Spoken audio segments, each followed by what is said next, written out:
7 continents. What continents do you know? Asia, African America, South America, Yeah. North and South, right? Africa, Australia. Is Europe a continent? Is Europe too? Yeah. Yeah. I don't know how it's been so cool just for the mere fact that he. And, all right, so we'll get them going. Yeah. So, I was thinking when I came down here, what a miracle it is to see you guys over here.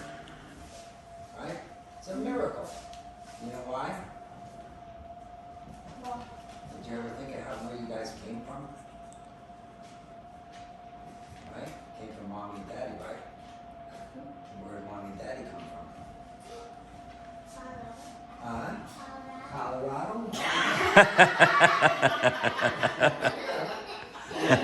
I think maybe they got Ashley out in Colorado. That's possible, right?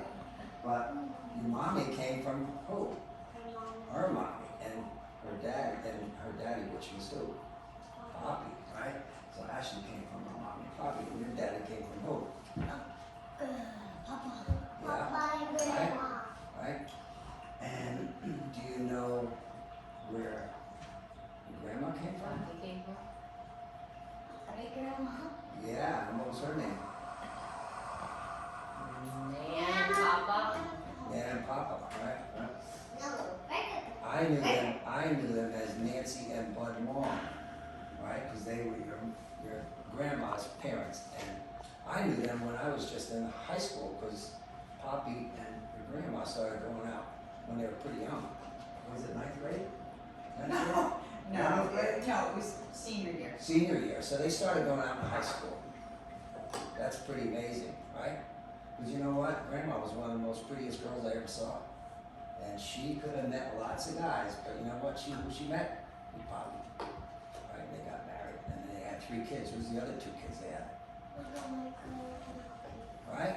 So that's pretty cool, huh? All right. So on Ashley's side, or Poppy's side, he had 2 parents, right? And they were also my parents, because Poppy and I were brothers, right?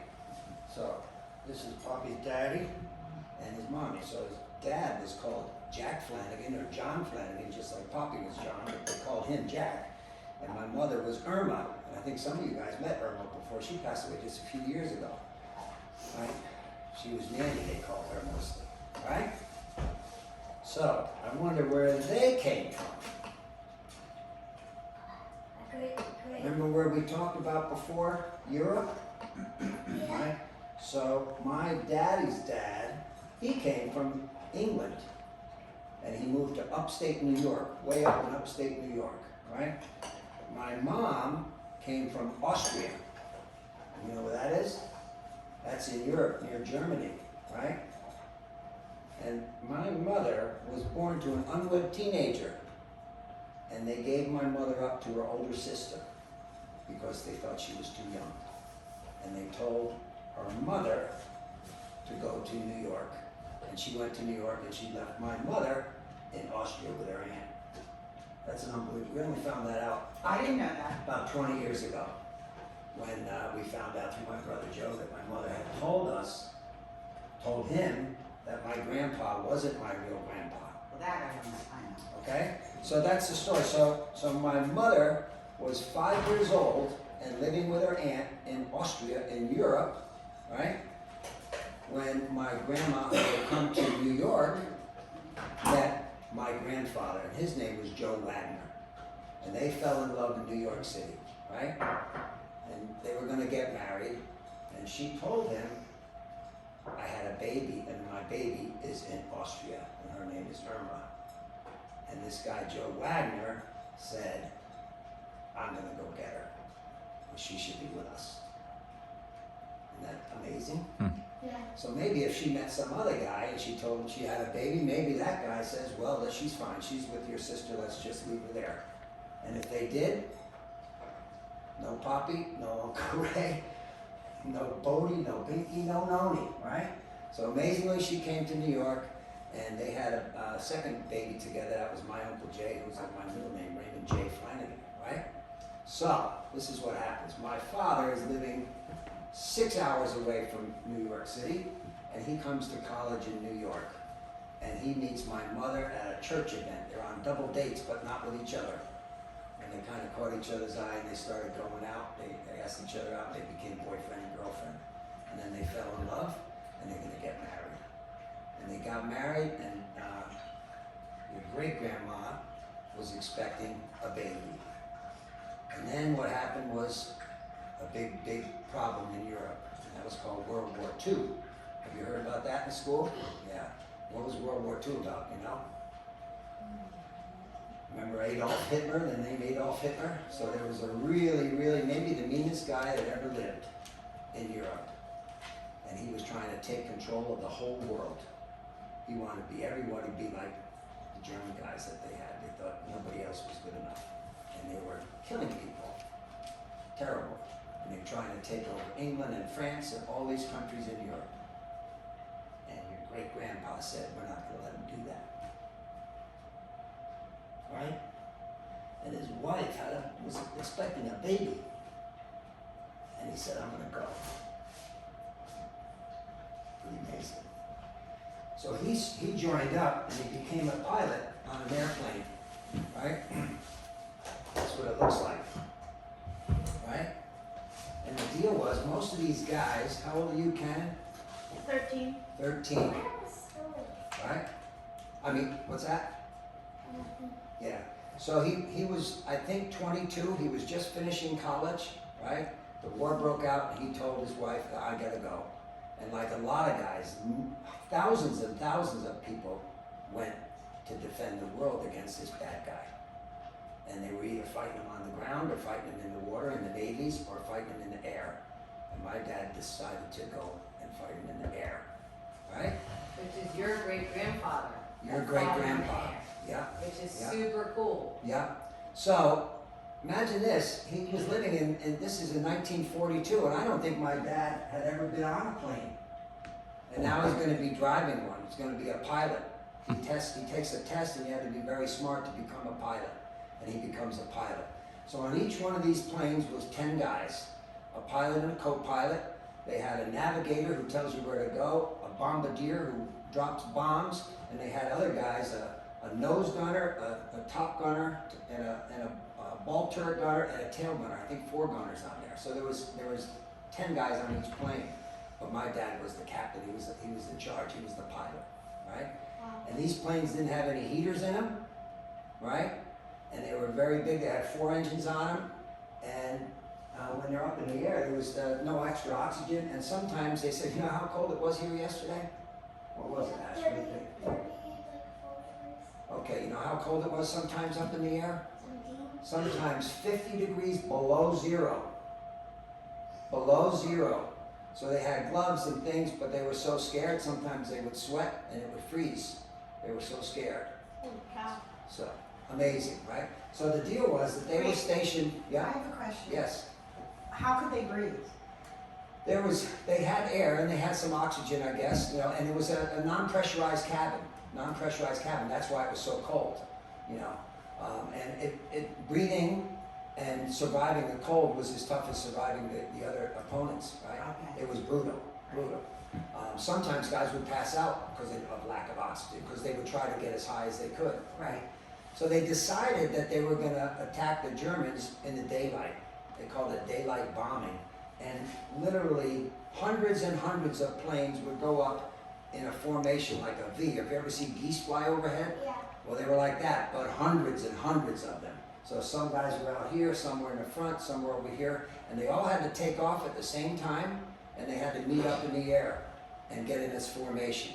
So sometimes, if I was flying my plane, I could look over and see the pilot in the other plane as clear as day, just like this, my good buddy.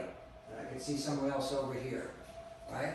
And they had to fly from England. They were based in England. You know where England is? That's where they play their Premier League. That's where Liverpool and Man United are, right? So England is our friends, and they were being bombed by Hitler. So we went over to England. We got these planes over there, and then we flew over Germany to drop bombs and try to cripple their war efforts.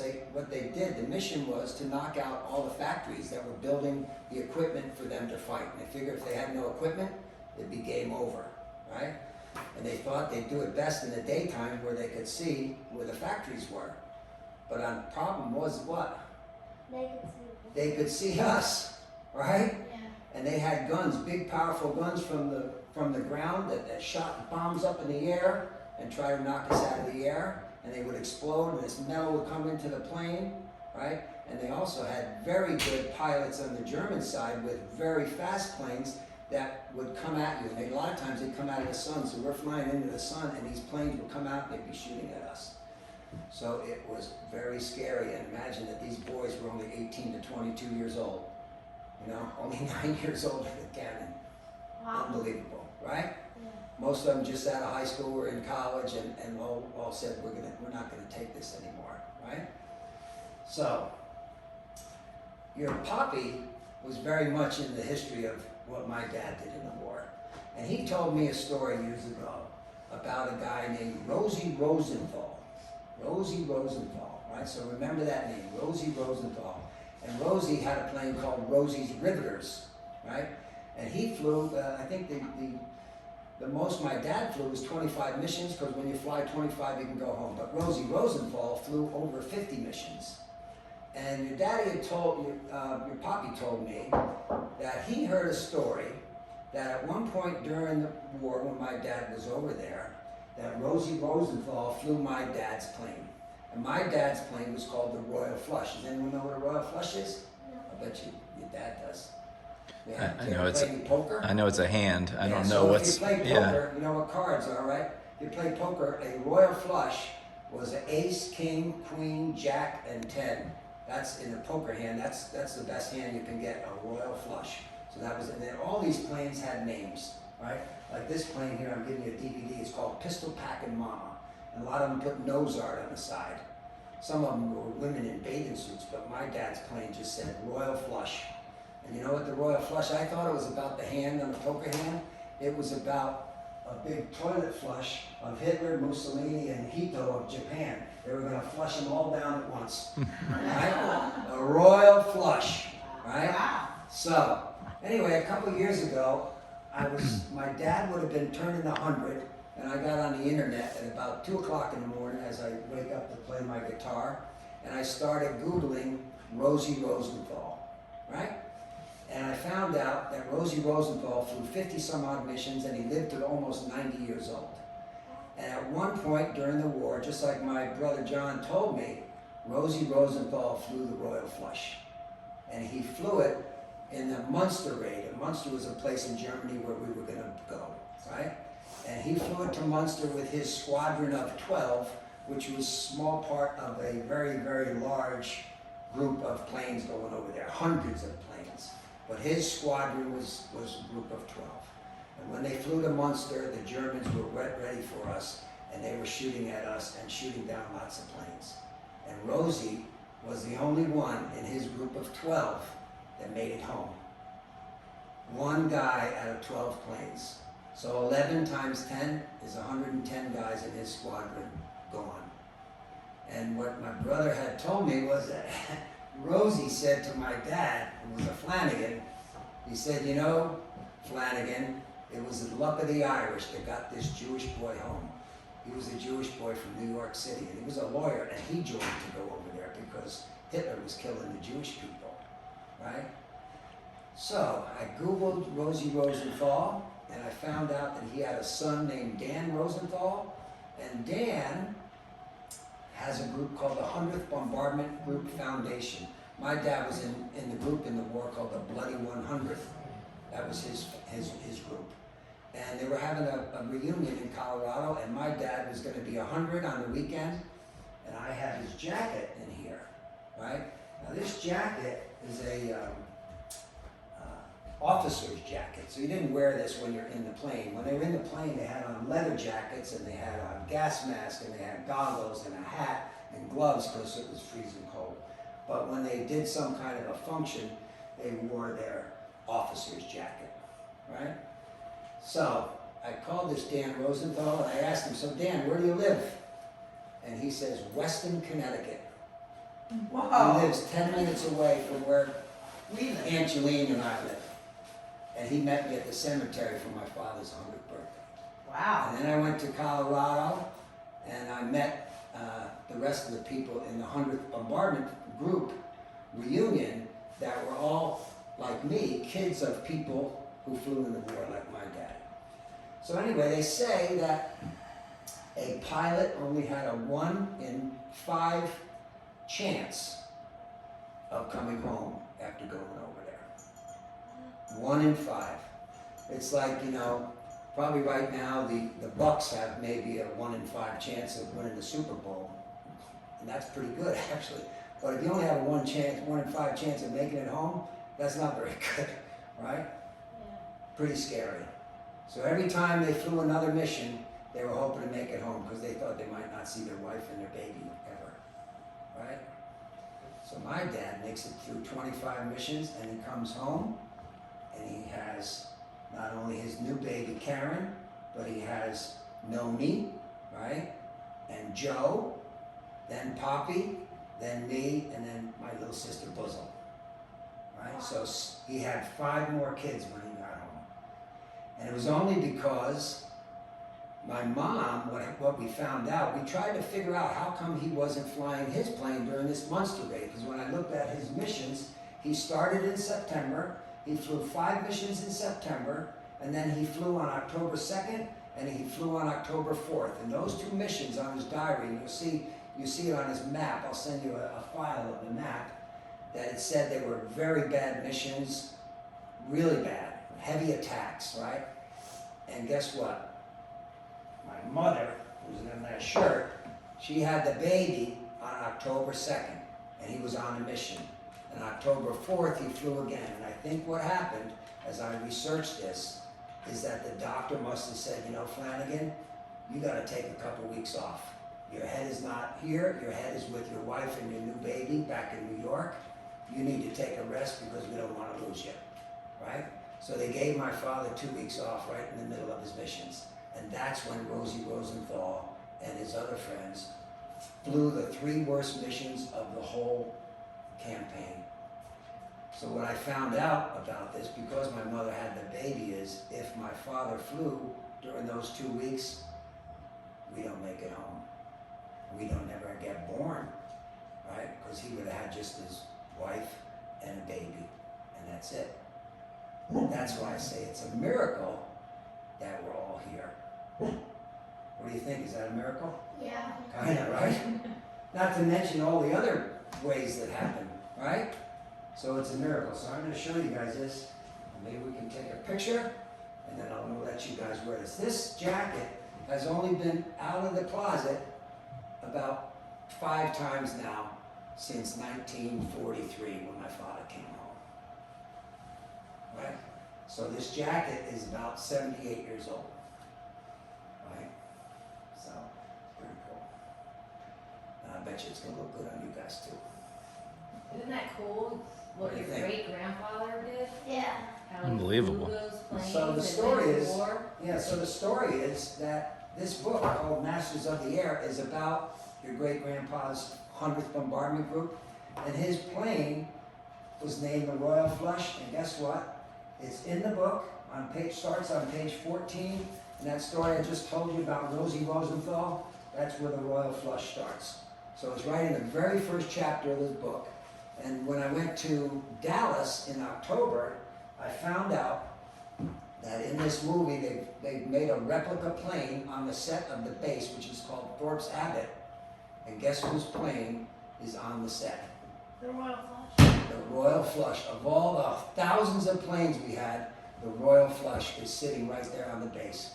So your Wow. great-grandfather's plane will be right in the movie, right up early on, and that's the one that Rosie Rosenthal flew. My dad was taking 2 weeks off because his wife had a baby. So it's going to come out. They're saying it's the most expensive TV series in history, more than Band of Brothers or Game of Thrones. The most expensive production in TV history. What's the name of it? It's going to be called Masters of the Air, right? So it's done by Spielberg and Hanks, which did the Pacific. They did the Band of Brothers. You know. When is it starting? It's going to come out, they think, either in the fall of 22, this year. It's all been shot. Now they're doing all the computer work. And in 2023, they're going to have another reunion. And they're also, the other big thing is that the Bloody 100th is building a museum in Savannah on the site of the 8th Air Force Museum. So they're adding their own wing to the museum. And if you ever go into Florida, you can pull off the road in Savannah, and actually they're going to have a B-17 in there that you can feel what it was like for these boys to be flying in the war, like a virtual plane. Pretty cool, right? So, anyway. This, there was a lot of songs during the World War II.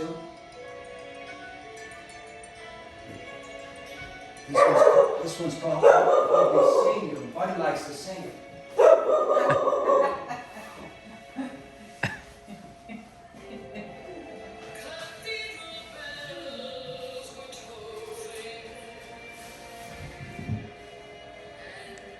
Well, that's cool. Look at that. Pretty cool.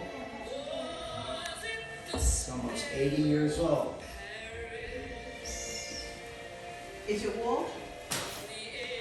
I would guess, it's Just wondering, because obviously the moths did not get it. well, I've saved it since my dad passed away in 1977. It's in great condition because I've kept it in something all these years. Only worn it this is about the 6th time. Because I got skinny and it fits me now.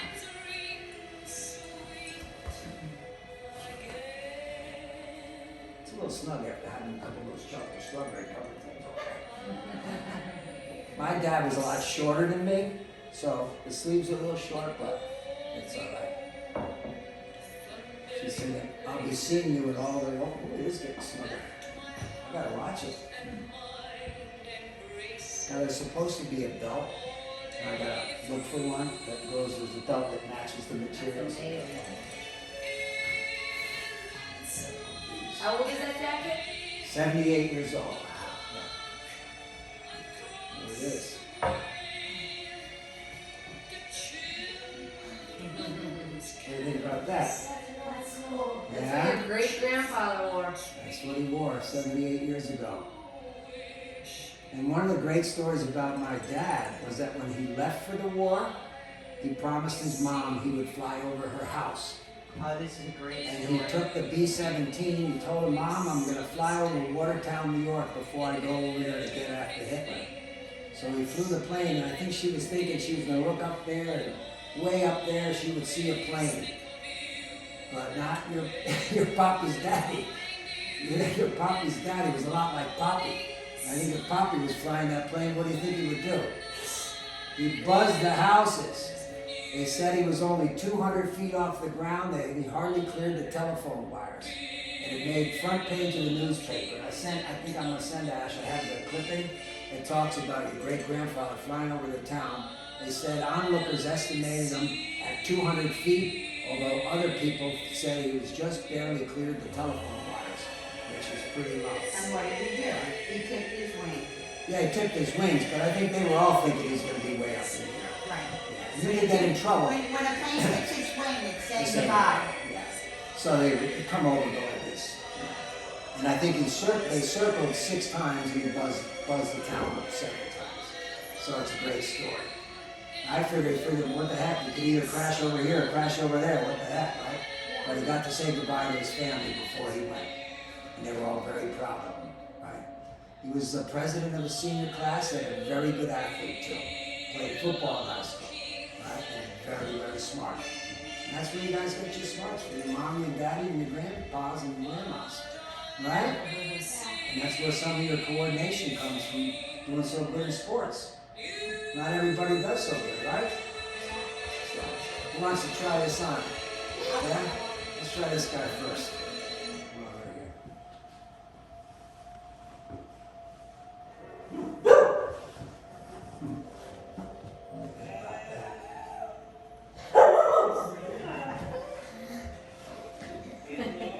Now don't go join in the army tomorrow, all right? Don't worry.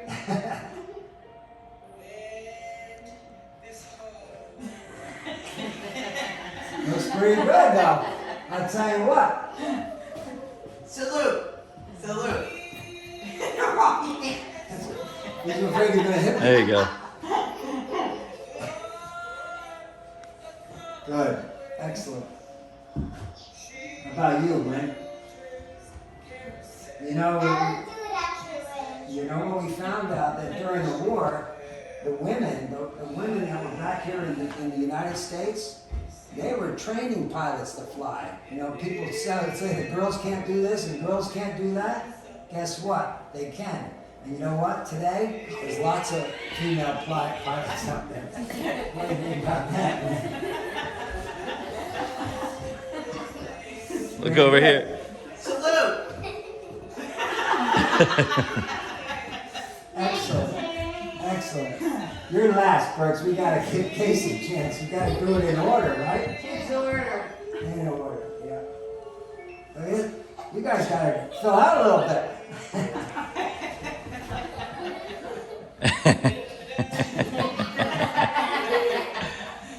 Excellent. All right, what do you think? How do you think this is gonna fit Burks? What do you think, Burks? Let's see. I think you need the pants. Let me give you the pants too. Come on. Can you salute? Ready to salute? Good. Excellent. Excellent. Well, so that's I think I want to get one with Ash with it on your pajamas. Yeah? Come on, Ash. So right now I'm gonna invite Ashley to come to Savannah in 2023, the next reunion of the 100th, and learn a little bit more about her. Good salute. Sign her up! Sign. Good luck for you, Ash.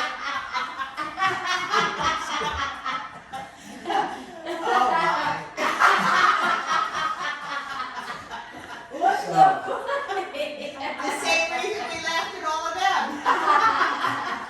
So this is the book, right? So you keep this book. I wrote a little something in there for you guys, all right?